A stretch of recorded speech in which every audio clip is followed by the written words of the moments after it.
이 시간 방주가 문을 닫기 전에라는 제목으로 말씀 전하도록 하겠습니다. 우리 인사 한번 하겠습니다. 잘 오셨습니다. 인사하겠습니다. 예, 축복합니다.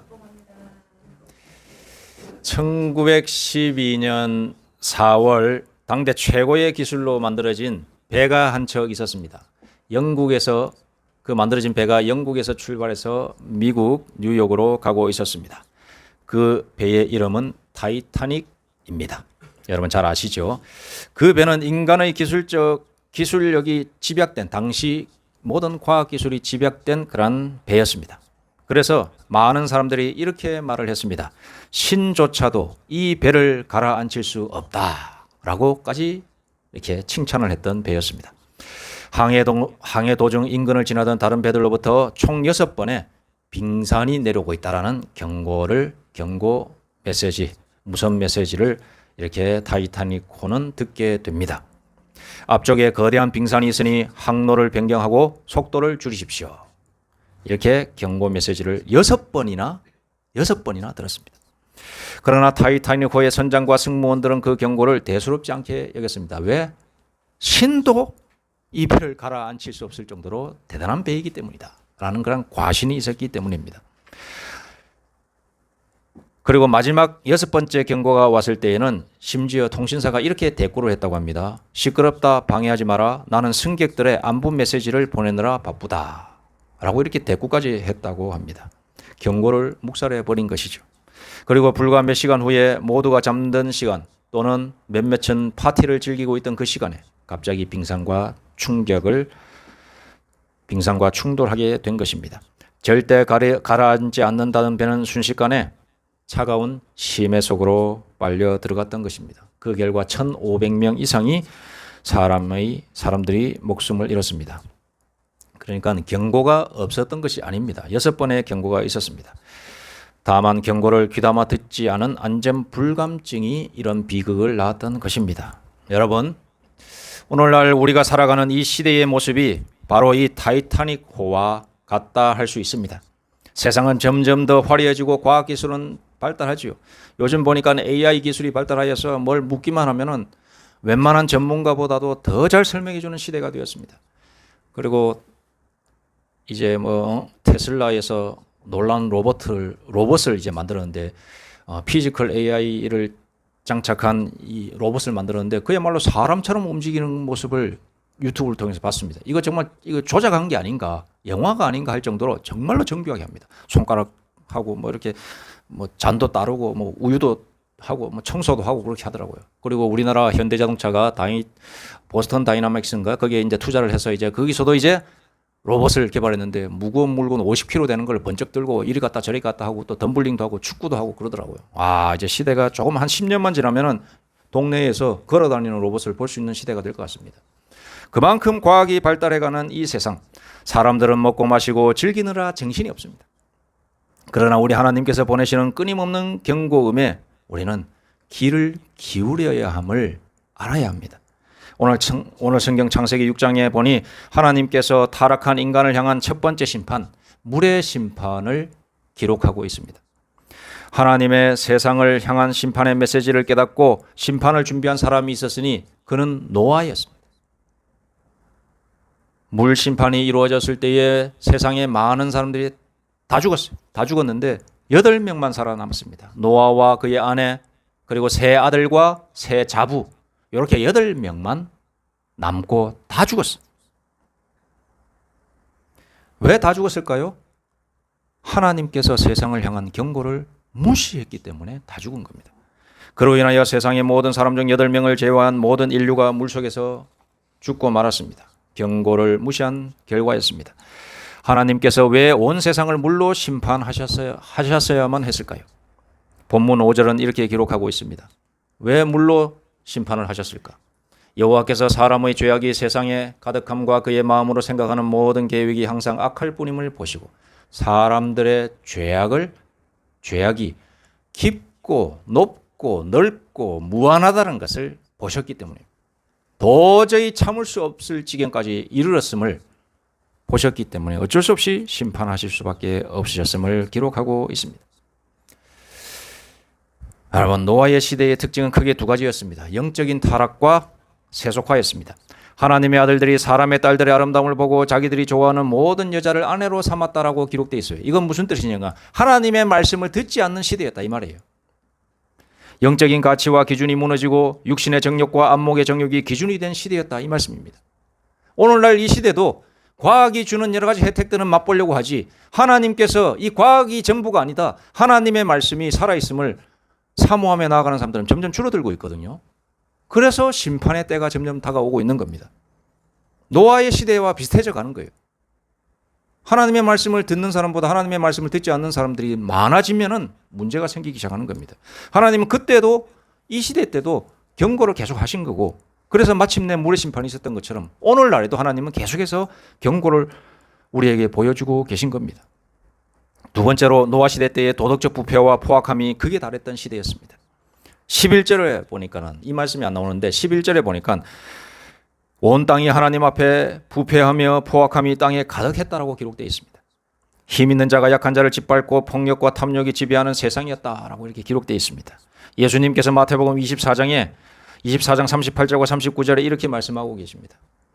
홍수전에 노아가 방주에 들어가던 날까지 사람들이 먹고 마시고 장가들고 시집가고 있으면서 홍수가 나서 그들을 다 멸하기까지 깨닫지 못하였으니 인자의 임함도 그러하니라 그와 같으니라 이렇게 말씀하고 계십니다. 그러니까 말세의 현상을 노아 때로 이렇게 비교하고 있는 거예요. 여기서 먹고 마시고 장가들고 시집갔다라고 하는 것 자체가 죄냐? 그건 아닙니다. 다 할 수 있는 겁니다. 일상적인 삶의 모습입니다. 그런데 진짜 문제는 무엇이냐? 하나님의 말씀에는 관심이 없고 세상 사는 데만 관심이 있었다. 이게 중심입니다. 그러므로 말미암아 하나님의 말씀에서 자꾸 벗어나는 삶을 살게 됐다. 영적인 일에는 전혀 관심 없고 오직 육신의 일에만 몰두하여서 깨닫지 못하는 삶을 살게 되면 하나님의 경고가 있어도 그것을 받아들일 수 없게 된다. 이 말씀입니다. 오늘날 시대 비슷한 듯 합니다. 물질적인 풍요 속에서 하나님 없이도 잘 살 수 있다고 하는 인본주의가 점점 강해지고 있는 세상입니다. 미디어와 문화는 온통 자극적이고 음란한 것들로 도배되고 있습니다. 제가 목사라서 그렇게 보는 것이 아니라 과거에 비해서 점점 개방적이라고 하는 인본주의가 들어와서 음란화되고 그렇게 되고 있습니다. 특히 유튜브나 이런 것들을 보면서 제가 느끼는 것은 요즘 젊은 애들이 부끄러운 줄 모르고 방송을 하는 것을 보게 됩니다. 부끄러움을 부끄러움으로 모르는 시대가 되어가면 그것이 바로 죄가 관영해야 되는 거예요. 여호와께서 사람의 죄악이 세상에 가득함과 그의 마음으로 생각하는 모든 계획이 항상 악할 뿐임을 보시고 이 세대가 부끄러움으로 모르는 세대가 되어가는 것이 바로 그겁니다. 노아 때에 물의 심판을 할 수밖에 없었던 것은 부끄러움으로 모르던 시대가 되어버렸기 때문에 죄를 죄로 생각하지 않는 시대였기 때문에 하나님께서 그것을 보시면서 심판의 계획을 하셨던 것입니다. 그런데 이 말씀이 오늘날에도 비슷하다 이 말입니다. 참 안타깝기 그지없습니다. 여러분 영적인 경고음이 울리고 있지만 현대인들은 귀를 막은 채 바쁘다 즐겁다 문제없다 라면서 타이타닉호가 순간 빙산에 부딪혀서 멸망당했던 것처럼 파멸을 향해 질주하고 있습니다. 창세기 6장의 홍수 심판은 단순한 옛날 이야기가 아니라 오늘날의 이야기임을 우리가 알아야 됩니다. 세상의 죄악을 보시고 하나님은 마음이 아프셨습니다. 그러나 심판 중에도 하나님은 구원의 길을 열어주고 계신 것을 우리는 알 수가 있습니다. 하나님은 괘씸해서 세상 사람들을 심판하려고만 마음을 가지신 것이 아니라 그 심판 너머에 구원의 길을 항상 열어주세요. 우리 하나님 그러신 분이십니다. 죄악을 가만히 둘 수는 없습니다. 왜냐하면 하나님 자체가 공의로우시며 정의로우신 것이 속성이기 때문에 죄를 보시고 가만히 놔둘 수는 없어요. 그러나 또 하나님은 사랑의 하나님이시기 때문에 사랑의 길을 항상 열어두십니다. 자, 노아의 시대 때의 그 길이 무엇이냐? 방주였어요. 방주에 나의 이 물 심판의 경고를 듣고 방주로 들어가면 너희가 살리라라고 120년간 세상 사람들한테 보여주었습니다. 그럼에도 불구하고 120년 동안 사람들은 믿지 않았어요. 설마 하면서 저기 산꼭대기에서 만들어지고 있는 그 거대한 배를 보면서 그 배가 곧 경고였어요. 물 심판이 반드시 있을 것이다. 너희는 물로서 죽을 것이다. 그 경고를 보고 있으면서도 안 믿는 거예요. 방주는 구원의 길, 하나님의 사랑의 길, 사랑의 통로였던 겁니다. 하나님은 노아에게 방주를 만들라고 명령하셨습니다. 이 방주는 구약 시대에서는 완벽한 해결책이 되었지만은 신약으로 넘어오면서 오늘날 시대에는 완벽한 해결책이 안 됩니다. 왜냐? 물리적인 배에 불과했기 때문에 사람이 들어갈 수 있는 한계가 있어요. 그러나 신약으로 넘어오면서 완벽한 하나님의 구원의 해결책, 구원의 방주, 영적인 방주가 있으니 그가 곧 누구다? 예수 그리스도다, 이 말씀입니다. 이 예수 그리스도는 영적인 방주이십니다. 여러분, 다시 돌아가서 이 구약시대의 이 노아의 방주를 한번 생각해 보겠습니다. 이 방주의 구조와 특징을 살펴보면 우리가 어떻게 구원을 얻을 수 있는지 예수 그리스도의 은혜가 고스란히 담겨 있다고 하는 사실을 알 수 있습니다. 첫째로 방주에는 키가, 돛도, 노도 없습니다. 산무입니다. 여러분, 일반적으로 배는 사람이 방향을 잡을 때에 키를 잡고 움직이지 않습니까? 그리고 바람이 불면은 돛을 이용합니다. 이 돛을 이용하죠. 그리고 이렇게 노를 저을 수 있는 것도 필요합니다. 그러나 방주에는 이런 것들이 하나도 없습니다. 즉 방주는 스스로 방향을 잡을 수 없습니다. 지멋대로 다니는 거죠. 스스로 앞으로 나아갈 수도 없는 배입니다. 자, 왜 하나님은 이런 배를 만들라고 하셨을까요? 영적인 의미가 있습니다. 이것은 구원의 주권이 전적으로 하나님께 있음을 의미하는 겁니다. 방주에 아무것도 없는 것은 이 방주를 내가 책임지고 안전하게 구원의 항구로 인도하겠다라고 하는 하나님의 계획이 담겨 있기 때문에 아무것도 없는 겁니다. 자, 신약으로 넘어오면 어떻겠습니까? 예수 그리스도라고 하는 이 방주에 타기만 하면 하나님께로, 하나님인 우리 아버지께서 붙들어 주겠다, 너를 구원해 주겠다, 영원한 생명을 주겠다라고 하는 그 약속이 담겨 있는 것입니다. 인간의 노력이나 선행 철학으로는 구원의 방향을 잡을 수 없다, 이걸 알려주는 겁니다. 오직 예수께 전적으로 맡길 때만 심판의 파도를 넘어갈 수 있다, 이거를 알려주시는 거예요. 그리고 방주 안팎에 역청을 칠했다라고 기록되어 있습니다. 역청이 무엇이냐? 물 안 새게 하는, 쉽게 말해서 방수제예요. 방수제. 하나님은 방주를 만드실 때 안팎으로 역청을 벌여라, 이렇게 말씀하셨습니다. 역청이 주는 영적인 의미가 뭐냐? 히브리어 어원에 보니까 코페르라고 하는 단어가 바로 이 역청입니다. 구약에서 속죄하다, 대속물을 지불하다라는 그런 뜻이, 즉 거친 심판의 물결이 방주 안으로 들어오지 못하도록 방수를 딱 쳐주겠다, 이 말입니다. 오늘날 우리를 죄와 심판으로부터 완벽하게 보호해주는 예수 그리스도의 피를 상징하는 게 바로 이 역청을 의미하는 겁니다. 예수의 피가 묻은 자는 심판의 물이 침몰시키지 못하는 겁니다. 그리고 이 방주에는 문이 하나밖에 없습니다. 그 문 하나밖에 없습니다. 그리고 홍수가 시작될 때 그 문을 닫으신 분은 사람인 노아가 닫은 것이 아니라 구원의 문을 닫고 여는 거죠.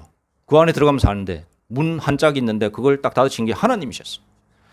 창세기 7장 16절에 보니 홍수가 시작되었을 때에 마침내 노아를 이 방주 안에 넣으시고 하나님께서, 여호와께서 문을 닫으셨다라고 기록되어 있습니다. 구원의 길은 오직 하나뿐입니다. 예수님께서는 내가 곧 길이요 진리요 생명이니 나로 말미암지 않고는 아버지께로 올 자가 없느니라라고 말씀하셨습니다. 천하 인간의 구원을 얻을 만한 다른 이름을 주신 적이 없어요. 또한 은혜의 문, 구원의 문이 언제까지나 열려 있는 것도 아닙니다. 우리가 살아있을 때에 예수를 믿어야 되는 이유예요. 문이 닫히면 끝입니다. 하나님이 문을 닫으시는 날이 올 겁니다. 문이 닫힌 후에는 밖에서 아무리 두드려도 다시 열리지 않습니다. 사랑하는 여러분, 말씀을 맺고자 합니다. 노아가 방주를 짓던 120년 동안 사람들은 노아를 미쳤다고 조롱했을 겁니다. 맑은 하늘 아래에서 거대한 배를 산 위에서 짓고 있는 모습이 얼마나 미련하게 보였겠습니까? 그러나 진짜 미련한 자들이 누구였습니까? 하나님의 경고를 비웃으며 심판의 날까지 먹고 마시던 세상 사람들이었어요. 오늘날도 마찬가지입니다. 십자가를 전하고 예수 믿어야 구원 받습니다. 예수 믿어야 영원한 생명 얻습니다. 하나님께로 갈 수 있습니다. 라고 백날 외쳐도 안 믿는 사람들 많아요. 제가 청년 때에 성령의 감화와 감동을 받으니까는 이 하나님의 말씀, 예수가 우리의 주님이십니다. 예수님이 영생의 길입니다. 예수만이 하나님께로 갈 수 있는 유일한 통로입니다라고 입이 근질근질해갖고 외치지 아니할 수가 없는 지경까지 가가지고 제가 한 6개월간 은혜 받고 나서 성령 받고 나서 6개월간 지하철로 서울에 가면 이제 롯데월드 그 앞에 잠실역에 앞에 롯데월드가 있거든요. 거기 가서 주말마다 가서 전도하고 많은 이단도 거기 많이 모이거든요. 이단들과 토론하고 그랬던 기억이 있습니다. 거기에서 믿는 사람 한두 명밖에 없어요. 1000명, 2000명을 만나도 한두 명밖에 없어요. 아, 모릅니다. 뭐 설마 뭐 하나님의 심판을 얘기하면은 아, 그렇습니까? 그래, 대충 넘어갑니다. 여러분, 때가 되면 하나님의 심판이 반드시 올 겁니다. 하나님께서 우리에게 경고해 주셨습니다. 예수님도 경고하시죠. 심판의 날은 호련히 찾아오리라. 갑자기 온다. 그리고 도둑처럼 임하리라. 이렇게 얘기했습니다. 우리가 먹고 즐기고 많은 세상 사람들 이렇게 다 똑같이 살지만은 결국에 마지막 심판의 날 순간 찾아오게 되면 그때 구원받을 길은 예수 믿는 사람은 구원받는 거예요. 그리고 예수님 말씀대로 잘 믿고 잘 산 사람, 은혜롭게 하나님의 종처럼 산 사람들은 구원받는 겁니다. 여러분, 이걸 믿으시기 바랍니다. 오늘 말씀 마지막 절에 보니까 이렇게 나와 있어요. 그러나 노아는 여호와께 은혜를 입었더라. 은혜를 입었더라. 여러분, 죄악이 가득한 세상 속에서 노아가 살 수 있었던 유일한 비결은 하나님의 은혜였습니다. 노아가 잘나서 구원받았을까요? 잘난 거 하나 찾으라면 하나님을 의지한 것밖에 없어요. 그런데 구원받고 안 받고는 하나님의 은혜 때문에 구원받는 겁니다. 여러분, 이거 착각하면 안 됩니다. 내가 뭐 대단하게 고행을 해가지고 선행을 쌓아가지고 착해가지고 구원받는 거 절대 아닙니다. 하나님의 은혜가 아니면은 우리는 구원받을 길이 없습니다. 우리는 예수 그리스도의 십자가를 믿음으로 말미암아 구원받는 것이지 절대로 내가 잘나서 내가 무슨 뭐 무릎으로 뭐 계단을 1000계단, 2000계단 올라가면서 회개한다고 해서 절대로 아닙니다. 뭐 다 타종교를 욕하는 건 아니지만 불교도 고행이나 선을 강조하죠. 그렇게 해야지 덕을 쌓아서 너의 사후에 아니면 너의 자손이 잘 될 거다. 이렇게 가르칩니다. 그게 교리예요. 심지어는 가톨릭도 그래요. 가톨릭도. 뭐 안 믿는 사람들은 너희들은 우리 개신교를 가르쳐서 너희들은 작은 집, 큰 집은 저기 천주교 아니냐 이렇게 하는 말도 안 되는 제대로 알지 못하는 거예요. 우리의 집은 원래부터 성경 초대교회가 우리의 원류예요. 초대교회 신앙이 계속해서 이렇게 이어져 내려온 겁니다. 가톨릭은 옆으로 샌 거예요. 오히려 새가지고 이단 종교와 너무 포용력을 가져가지고 짬뽕이 돼버린 거예요. 그래서 천주교에서도 이야기하죠. 선행을 굉장히 중요시 여깁니다. 순교 그런 거 중요시 여기죠. 그래서 한 사람의 권위를 굉장히 높입니다. 사람의 도덕이나 윤리를 좀 상당히 높여놨습니다. 그걸로 인하여서 너희가 구원받을 수 있다. 착하게 살다가 너희가 선을 행하다가 죽으면은 너희 구원받을 수 있다. 이렇게 이야기해요. 예수 그리스도를 믿는 것이 부수적인 역할로 이렇게 바뀌어져 있어요. 믿고 가는 것도 좋지만은 선을 행하다 죽으면 똑같이 구원의 길로 올라간다. 이렇게 취급하고 있어요. 그러나 우리 성경 하나님의 말씀은 절대로 그렇게 이야기하지 않습니다. 아까도 말씀드렸죠. 우리가 구원을 얻을 길은 다른 길이 없습니다. 오직 예수 그리스도를 믿는 길밖에 없다라고 이렇게 제시하고 있다. 하나님께서 말씀해 주고 있습니다. 그러므로 우리는 이 믿음에서 벗어나지 말아야겠습니다. 우리 하나님께서 우리에게 말씀하십니다. 나를 믿고 또 나의 아들을 믿으라. 그리하면 너희에게 영원한 생명이 있다. 그리하면 이 세상 종말 심판이 이르렀을 때에 너희에게 평안이 있을지어다 라고 말씀하고 계십니다. 이 거대한 믿음 속에서 살아가시는 저와 우리 모두가 되기를 소망합니다. 기도드리겠습니다. 하나님 아버지, 이 세상의 종말 앞에서 하나님을 고백하며 하나님의 아들 예수 그리스도를 부르기를 간절히 원합니다. 그렇게 예수의 이름을 부를 때에 구원에 이를 줄로 믿습니다. 하나님, 세상이 흉흉하고 거대한 파도처럼 우리를 잠식한다 할지라도 우리의 마음속에 우리의 믿음이 오직 하나님께로 향하고 있고 하나님의 아들 예수 그리스도를 붙들고 있다면 전혀 불안할 것 없는 줄로 믿습니다. 그러니 끝까지 우리 하나님 안에서 하나님의 아들 예수 그리스도 안에서 영원한 생명, 영생 얻어 누리게 하여 주옵소서. 감사드리오며 우리 주 예수 그리스도의 이름으로 기도드립니다. 아멘.